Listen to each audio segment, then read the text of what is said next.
শ্রীমতী রাধারানীর কথা এবার বলিতেছেন। কৃষ্ণকে আহ্লাদে তাতে নাম আহ্লাদিনী, সেই শক্তির দ্বারে সুখ আস্বাদে আপনি, সুখরূপ কৃষ্ণ করে সুখ আস্বাদন, ভক্তগণে সুখ দিতে আহ্লাদিনী কারণ।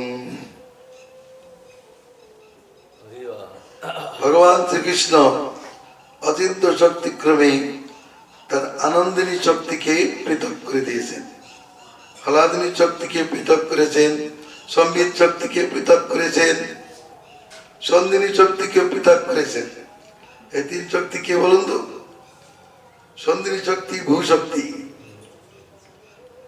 আর সম্বিত শক্তি সরস্বতী, আহ্লাদিনী শক্তি রাধারানী।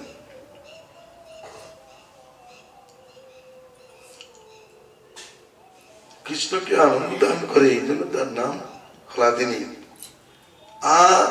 আনন্দাতে ইতি আনন্দ, আনন্দয়তি ইতি আনন্দ, সচ্চিৎ আনন্দ।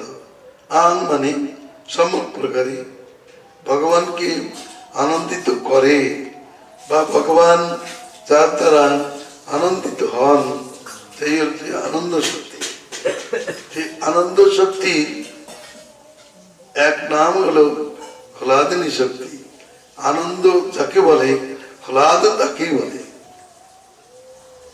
আহ্লাদ শব্দের অর্থ আনন্দ, নাম মাত্র ভেদ, একই বার।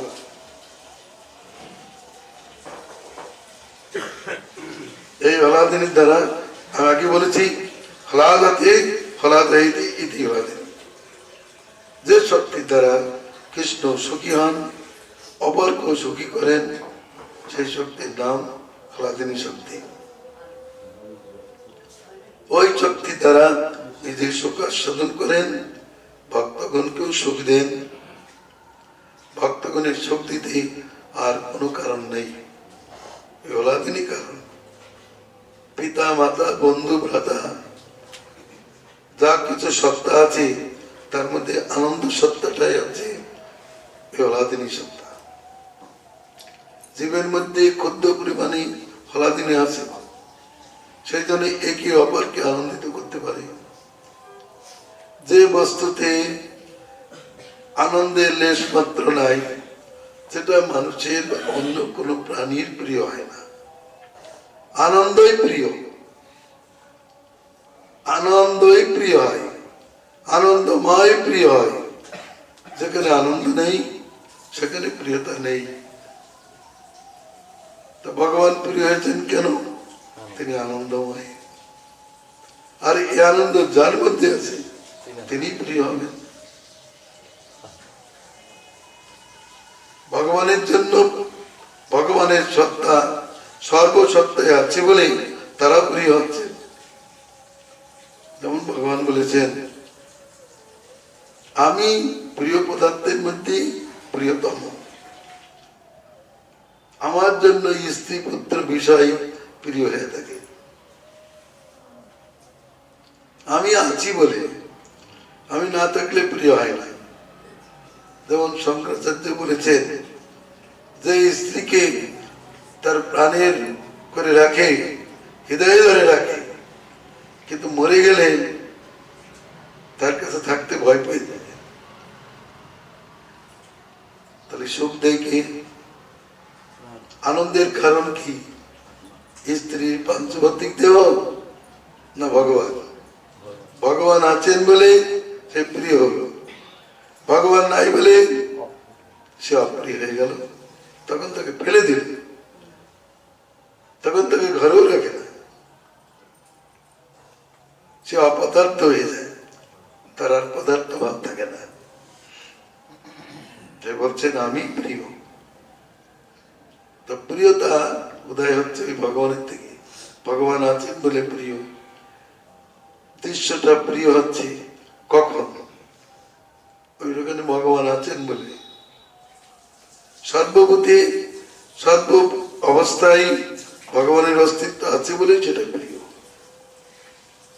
ভগবান যদি না থাকতেন, তাহলে তার প্রিয়তা কোন প্রকারে সিদ্ধ হয় না। অতএব ডুপ্রিং ধাতু হইতে প্রিয় শব্দ নিষ্পন্ন হলো, তখন প্রিনাতি যশ প্রিয়। প্রিনাতি, যিনি সুখ দেন তিনি হলেন প্রিয়। বিচার করে দেখা গেল ভগবানই সুখদাতা, আর তার অস্তিত্ব যেখানে আছে সেখানেই সুখের সংবাদ, তার অস্তিত্ব যেখানে নাই সেখানে সুখের সংবাদ নাই। কোথাও ওই সুখ আচ্ছাদিত, কোথাও সুখ প্রকাশিত।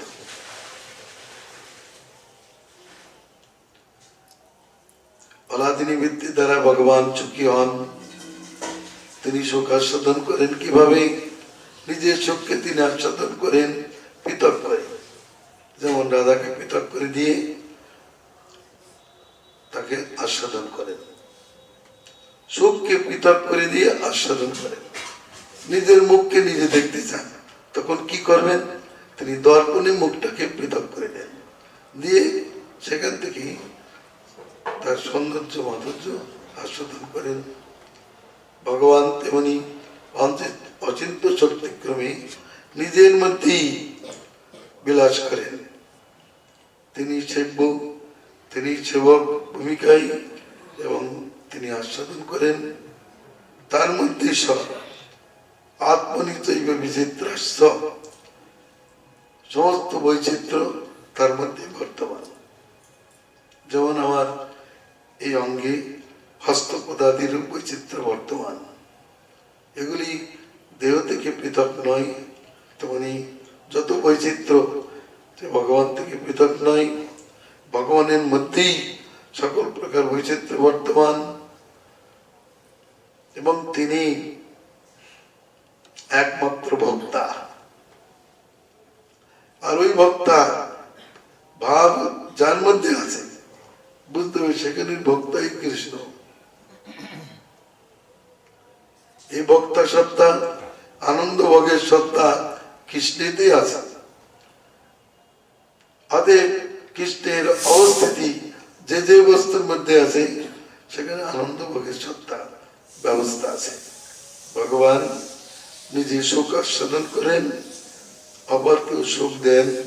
তার কারণ হলো রাধারানী। রাধারানী না হলে পিতামাতা সুখের হবে না। হলাদিনীর বৃত্তি না থাকলে রাধারানী দুই স্বরূপে আছেন। তিনি স্বয়ং আনন্দমূর্তি হয়ে কৃষ্ণের সেবায় আছেন, শতকোটি কবি মূর্তিতে আবির্ভূত হয়ে কৃষ্ণের সেবা করেন। আবার তিনি হলাদিনী বৃত্তি, তিনি পিতামাতার মধ্যে আছেন, সখাদের মধ্যে আছেন, দাসদের মধ্যে আছেন। এই জন্য দাসের সেবা বা দাসের দর্শনাদি প্রভুর প্রিয়, সখাদের ব্যবহার তার প্রিয়, পিতামাতা তার সুখের কারণ। ওই হলাদিনী আছে বলে তিনি কৃষ্ণকে সুখ দিচ্ছেন। ভক্তকে সুখ দিতে হলাদিনী কারণ। ভক্তগণ সুখ পাচ্ছে কোথার থেকে? ওই তিনি আছেন বলে। সর্ব সত্তার মধ্যে আনন্দিনী সত্তা আছে বলে তারা সুখ প্রাপ্ত হচ্ছে। দেখুন অকার ব্যাপ্ত কেমন, অ যেমন সব অক্ষরে ব্যক্ত, ক খ জ র ল ব স, সব অক্ষরে ব্যক্ত হয়ে আছে। তেমনি এই হলাদিনী আনন্দ সত্তা সব জায়গায় ব্যক্ত হয়ে আছে। এই জন্য এটা সুখের হয়েছে। আবার সেই আনন্দিনী শক্তি সঙ্গে ভগবান বর্তমান, তাই সব প্রিয়। সুখে পিতা পুত্র বন্ধু ভ্রাতা দৃশ্য সবই প্রিয় হচ্ছে। ওই ভগবান আছেন বলে আর ভগবানের সঙ্গে ভগবানকে সুখ দিচ্ছেন ওই শক্তি। তিনি অনন্ত মূর্তিতে আত্মপ্রকাশ করে আছেন, অনন্ত রূপে সুখ আস্বাদন করেন। এমনকি বলেছে এই জগতে যে নারী পুরুষ রূপ তার থেকেই প্রকাশিত হয়েছে। কিন্তু বিশেষ কি, এই জগতে নারী পুরুষ যখন নিজে নিজের ভাবে দুইয়ের প্রতি আসক্ত হচ্ছে তখন বন্ধন দশা হয়ে যাচ্ছে, আর যখন তারা কৃষ্ণের প্রতি আসক্ত হচ্ছে তখন তারা মুক্ত দশায় চলে যাচ্ছে। যখনই নারী পুরুষ ভক্ত ভাবে একে অপরের সঙ্গে মিলিত হচ্ছে তখন তাদের সংসার দশা এসে যাচ্ছে। আর যখন তারা কৃষ্ণের প্রতি আকৃষ্ট হচ্ছে, কৃষ্ণ সেবায় লাগছে, তখন তারা মুক্ত দশা প্রাপ্ত হচ্ছেন। সুখের কারণ হচ্ছে হলাদিনী। হলাদিনীর চার অংশ, তার প্রেম নাম, আনন্দ চিন্ময় রূপ, রসের আখ্যান, প্রেমের পরম সার মহাভাব জানি, সেই মহাভাব রূপা রাধা ঠাকুরানী। অনেকক্ষণ পরে রাধার মূর্তি হল। রস যেমন গাঢ় হতে হতে হতে মিশ্রির আকার ধারণ করে মূর্তিমান। আগে রস তরল ছিল, গাঢ় হতে হতে গুড় হলো। ওটা কি হলো? আনন্দ। হলাদিনী ওদের সার হলো ভাব, ভাবের চার মহাভাব। তোমার রসের সার গুড়, গুড়ের সার চিনি, চিনির থেকেও আবার সার হয়েছিল মিশ্রি, তখন হলো মূর্তিমান। কৃষ্ণ যেমন রসের মূর্তি, রাধারানী তেমন রতির মূর্তি। রতির এক নাম ভাব। তাকে মহাভাব কেন বলা হলো? যে সমস্ত ভাবের তিনি মূল, সমস্ত ভাবের মূল। ভগবান অনন্ত কোটি ব্রহ্মাণ্ডে অনন্ত অবতার করেছেন, তার সুখের কারণ ওই রাধারানী। কৃষ্ণ বৈকুণ্ঠে আছেন বিষ্ণু তত্ত্বরূপে, তার সুখের জন্য এক এক বিষ্ণুর পাশে রাধারানী এক এক লক্ষ্মী রূপে অবস্থান করছেন তার সেবার জন্য। দ্বারকায় তিনি সহস্রাদি মহিষী রূপ ধারণ করে কৃষ্ণের সেবা দিচ্ছেন সামঞ্জস্যরতিতে, স্বকীয় ভাবে। পরকীয় ভাবে অনন্ত গোপী মূর্তিতে, স্বয়ং রূপে অনন্ত গোপী মূর্তিতে তিনি কৃষ্ণকে পারকীয় রস আস্বাদন করাচ্ছেন। কারণ রাধারানী বহু মূর্তিতে প্রকাশিত হয়েছেন, বহু কান্তা বিনা নয় রসের উল্লাস। সেই জন্য রাধারানী অনন্ত মূর্তিতে আবির্ভূত হয়ে অনন্ত ভাবে কৃষ্ণকে রস আস্বাদন করেন। কিন্তু তিনি যখন মথুরা, দ্বারকা বা বৈকুণ্ঠ দাতি বিরাজ করেন তখন তার পাশেই রাধাই আছে, কিন্তু তার ভিন্ন নাম। এক দেহের থেকেই পাঁচটা আঙুলের প্রকাশ, পাঁচটা নাম। তেমনি একই রাধারানী,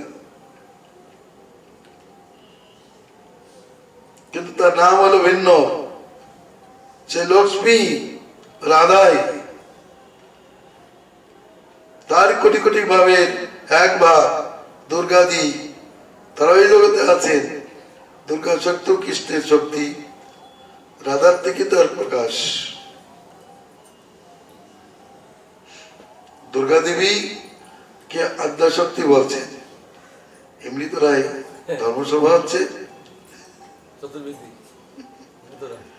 একজন ব্রাহ্মণ, চতুর্বেদী ব্রাহ্মণ, তিনি বলছেন দুর্গা আদ্যা শক্তি। আমি বললাম রাধারানী আদ্যা শক্তি। তখন ওই ওই শ্লোক বললাম, মহাদেব পার্বতীকে বলছেন রাধার স্বরূপটা জানো।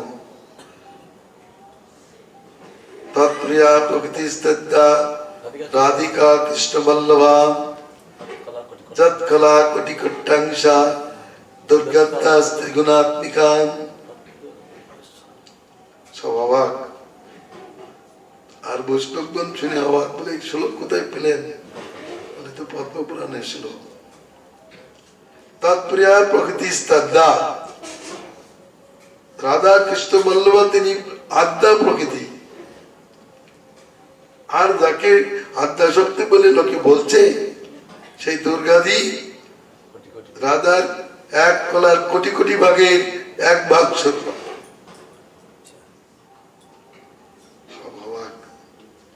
হওয়ারই কথা। কেন আদ্যা শক্তি? প্রথম শক্তি তিনি, তার থেকে সমস্ত শক্তির প্রকাশ। তিনি রাধা শক্তির রূপে, তিনি দুর্গা শক্তির রূপে প্রকাশ করেছেন। কেন? জীবের দুর্গতি নাশের জন্য। তিনি লক্ষ্মী হয়েছেন কি জন্য? নারায়ণকে সুখ দেওয়ার জন্য। তিনি মহিষী হয়েছেন কি জন্য? স্বকীয় রসে কৃষ্ণকে আনন্দিত করবার জন্য। তিনি গোপী হয়েছেন কৃষ্ণকে আহ্লাদিত করবার জন্য। রাধা নাম তখন হয় যখন তিনি কৃষ্ণকে আরাধনা করেন, আর তারই গোপী নাম হয় তখন যখন তিনি কৃষ্ণকে আপ্যায়িত করেন রসামৃতের দ্বারা, তখন তার গোপী সংজ্ঞা। কথাটা বুঝতে পারছেন তো? আরাধনা করছেন, আরাধনা করাও মানে সুখ সম্পাদন করা। আর যখন তিনি অত্যধিক রসামৃতের দ্বারা তাকে আপ্যায়িত করেন, আনন্দিত করেন, তখন তার গোপী সংজ্ঞা হয়। গোপী সংজ্ঞা তিনটে হবে। গোপের স্ত্রী বিচারে গোপী সংজ্ঞা, তাতে কিন্তু মহত্ব বেশি নাই। গো বলেন কৃষ্ণ, কারণ যুগব ধাতু থেকে গোপ শব্দ নিষ্পন্ন হয়েছে।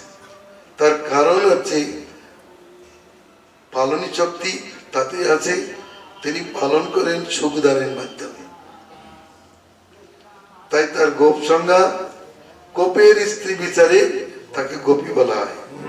আয়ান ঘোষের স্ত্রী বলে তার গোপী সংজ্ঞা না, এটা মনে রাখতে হবে। গোপ কৃষ্ণ কেন গোপ সংজ্ঞা প্রাপ্ত হলেন? তিনি পালন করেন বলে তাকে বলে। কাকে পালন করেন?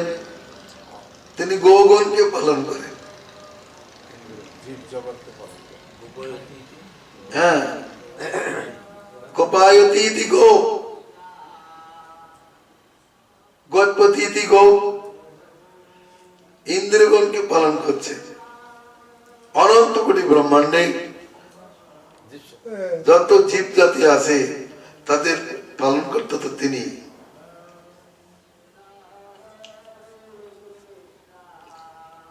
আবার তিনি সকলকে পালন করছেন বটে, কি দিয়ে? রসামৃতের দ্বারা। এই জন্য তার গোপ সংজ্ঞা। কিন্তু তার গোপী তাকে তিনি সুখী করেন স্ত্রী রূপে। তিনি তাকে সুখী করেন, তিনি হলেন গোপী রাধা। যখন তিনি তাকে আপ্যায়িত করেন, যেমন এক স্ত্রীর চারটে নাম। কি নাম? ভার্যা, কলত্র, পত্নী, বনিতা। কখন কি নাম হচ্ছে? ভরণাচ্ছ ভার্যা। তিনি যখন স্বামীকে ভরণ পোষণ করেন তখন তার নাম হচ্ছে ভার্যা। যখন যজ্ঞে আহুতি দান করেন তখন তার নাম হলো পত্নী। আর যখন তিনি কলইত্রায়তি কলত্র, মধুর বচনে স্বামীর যে পরিশ্রমটা অনুমোদন করেন, তখন তার নাম হয় কলত্র। কলইত্রায়তি, কলমন অব্যক্ত মধুর ধ্বনি দ্বারা, মধুর ব্যবহার দ্বারা তাকে সুখী করেন বলে তার নাম হলো কলত্র। আর বনিতা, যিনি প্রিয় মধুর বাক্য প্রয়োগ করেন, এহেতু তার নাম বনিতা। রমণী এখানে আর আসবে রমণীর যে আনন্দদায়িনী, আনন্দদায়িনী বিচারে তার নাম রমণী। অঙ্গ সংঘাতির দ্বারা আনন্দদায়িনী বিচারে তার রমণী সংজ্ঞা। ব্রহ্মবৈত পুরাণের 4টে নাম বলেছেন ওখানে।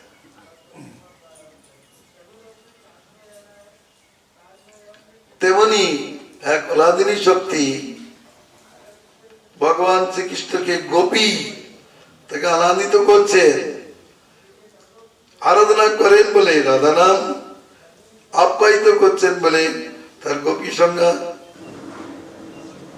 তার গোপী সংজ্ঞা 3 প্রকার আছে। গোপের স্ত্রী বিচারে, আবার তিনি গভীর পিবতী ইতি গোপী, যিনি কৃষ্ণের সমৃদ্ধ পান করেন তিনি হলেন গোপী। কৃষ্ণের পঞ্চরস কি পঞ্চ ইন্দ্রিয়ের দ্বারা যিনি পান করেন তিনি হলেন গোপী। কিন্তু এতে তার মহত্ব বেশি প্রকাশিত হলো না। গোপায়তে দাসা গোপী, যিনি নিজের রসমৃতের দ্বারা, পঞ্চ রসমৃতের দ্বারা কৃষ্ণকে আপ্যায়িত করেন, এই বিচারে তার গোপী সংজ্ঞা সর্বোত্তম।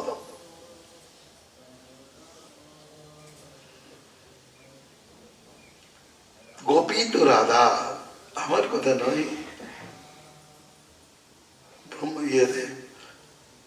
সম্বন্ধে গৌতমী তত্ত্ব বলেছেন গোপী মানে রাধা। গোপ জাতি বলে একটি আছে, কিন্তু জাতি বিচারে কৃষ্ণের গোপ সংজ্ঞা নয়। যদিও তিনি গোপকুলে জন্মগ্রহণ করেছেন, কিন্তু কেবল গোপালনে তো তার গোপ সংজ্ঞা নয়। গো বলতে আরো অনেক কিছু বোঝায়। গো মানে পৃথিবী, গো মানে ইন্দ্রিয়, গো মানে গাভী, গো মানে বেদবাণী। এই সকলকে তিনি পালন করেন, তিনি গোপ। তার অপর নাম চৈতন্য গোবিন্দ বা গোপাল। গোপ, গোবিন্দ, গোপাল, এই কাজেই তার 3 নাম। তেমনি শ্রীমতী রাধারানী, তিনি কৃষ্ণকে রতি সুখ দান করেন বলে তার রমণী সংজ্ঞা। তিনি তাকে মধুর রসে আরাধনা করেন বলে তার রাধার সংজ্ঞা। তিনি কৃষ্ণকে নিজের সমৃদ্ধির দ্বারা সন্তৃপ্ত পরিতৃপ্ত করেন, সেই জন্য তার গোপী সংজ্ঞা।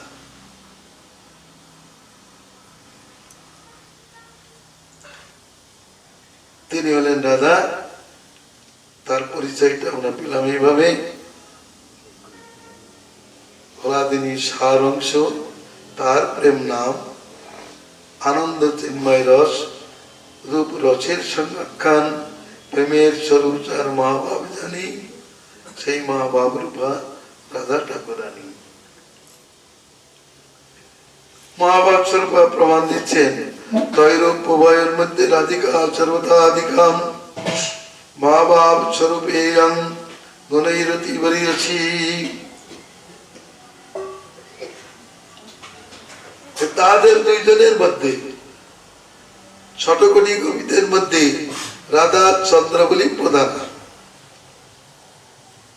তার মধ্যেও আবার রাধিকা সর্বদাধিকা, সর্বপ্রধানা। তিনি মহাভাব স্বরূপা, গুণী অত্যন্ত। বরিয়সী শব্দের অর্থ শ্রেষ্ঠ।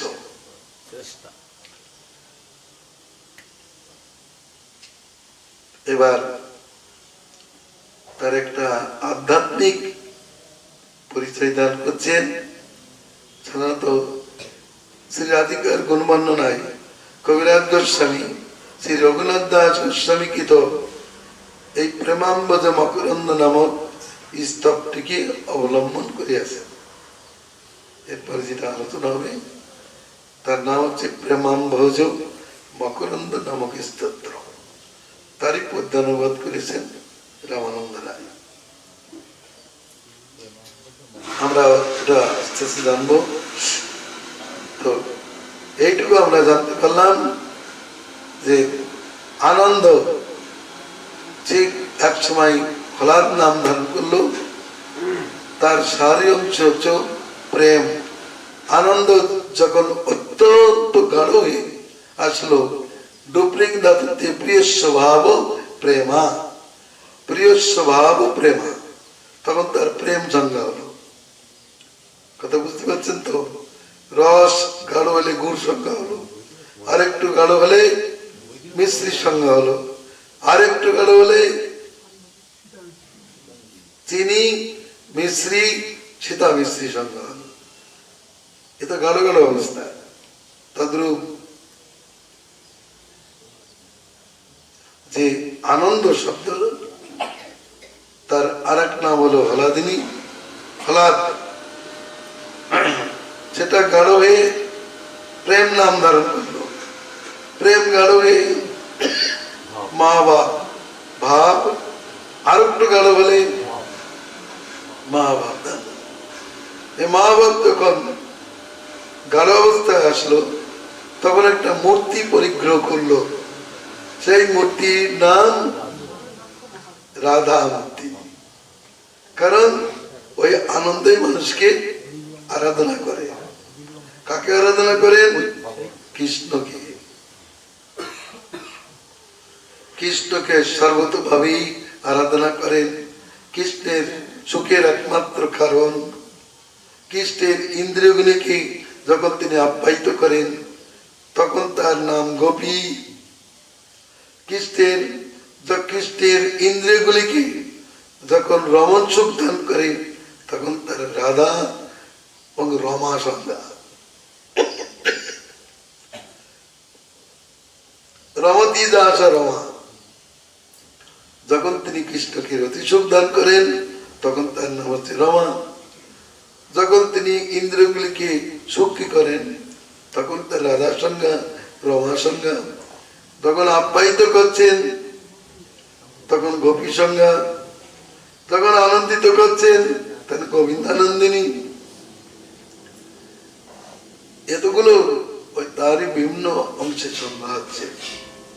তো তিনি একমাত্র কৃষ্ণকে সর্বতভাবে সুখী করেন। আমাকে সুখ দিবে আছে কোনজন? কৃষ্ণ বলছেন।